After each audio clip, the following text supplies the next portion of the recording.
Há muitas tradições, algumas que chegaram aos nossos dias, refiro-me concretamente ao Cantar dos Martírios, ao Aumentar das Almas, que são tradições que foram passadas de geração em geração, que ainda hoje são prática corrente, que sobretudo no período que tem a ver com a Quaresma. O Paú foi a forma de subsistência, aquilo que contribuiu para a subsistência desta comunidade, num tempo em que era muito difícil a vida, porque os recursos eram muito pequenos. As pessoas pescavam abundante quantidade de peixe que servia, que era a base da alimentação. A alimentação da Arzila é marcadamente assente no peixe vindo do Paú, robacos, os peixudos, as enguias, que eram feitos de diversas formas, eram fritos em azeite, eram confeccionados em caldeirada e em ensopados. Essa era a grande base, associado à sopa, a que na altura chamavam de caldo, e era o caldo que servia como base. Mas depois, quando sobrava algum caldo, era aproveitado, utilizando farinha de milho, para fazer as chamadas papas. As papas que podiam ser de nabos ou de couve e que eram comidos acompanhado com algum peixe frito, com algum peixe preparado de outra forma, e portanto as pessoas sobreviviam dessa forma. Esse era um aspecto relacionado com o Paú, mas outro aspecto provavelmente ainda mais marcante é, nomeadamente, o artesanato.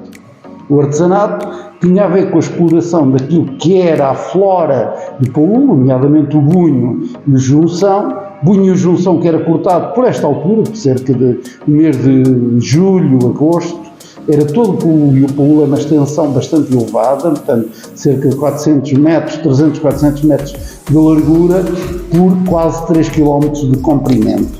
E todo esse bunho era cortado e era utilizado para manufatura de esteiras. As pessoas, as mulheres principalmente, enquanto que o corte era essencialmente um trabalho de homens, um trabalho difícil, um trabalho muito árduo, em que era cortado com foição, que era um objeto de corte feito pelo ferreiro da terra. Nós não encontramos esse tipo de objeto comercializado em mercados, em feiras, em estabelecimentos comerciais. O que encontramos é uma manufatura desse objeto pelo ferreiro, que era adaptado às condições que o próprio Paú tem.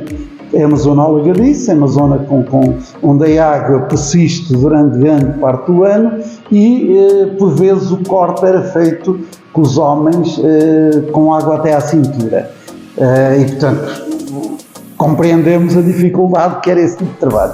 Um trabalho árduo, que era preciso muito vigor físico, era preciso muita força, que era cortado, o bunho ficava a secar durante uns dias, durante uma semana, pouco mais. Quando estava bem aloirado, era emanhotado, era colocado em manhotas e transportado e guardado em argila, porque era necessário produzir esteiras. As esteiras eram essencialmente produzidas no período, embora fossem durante todo o ano, o período em que não havia muito trabalho agrícola, porque sendo uma terra que dependia essencialmente da lavoura, era necessário, quando não havia trabalho agrícola, era necessário continuarem a produzir algum rendimento. E era essa forma, portanto, a Arzila produziu milhões de esteiras. Poderemos dizer que até finais de 1960, década de 60 do século XX, 80, 90% das mulheres de Arzila fizeram esteiras. Acha que é importante passar estas histórias de geração em geração, para não sejam esquecidas? Claro que sim, não tenho a menor dúvida. Não tenho a menor dúvida. Esse é o papel do grupo folclórico. O grupo folclórico tem esse trabalho feito, tem esse trabalho e procura contribuir para a preservação da memória. Uma memória coletiva que é importante e que nós não podemos esquecer.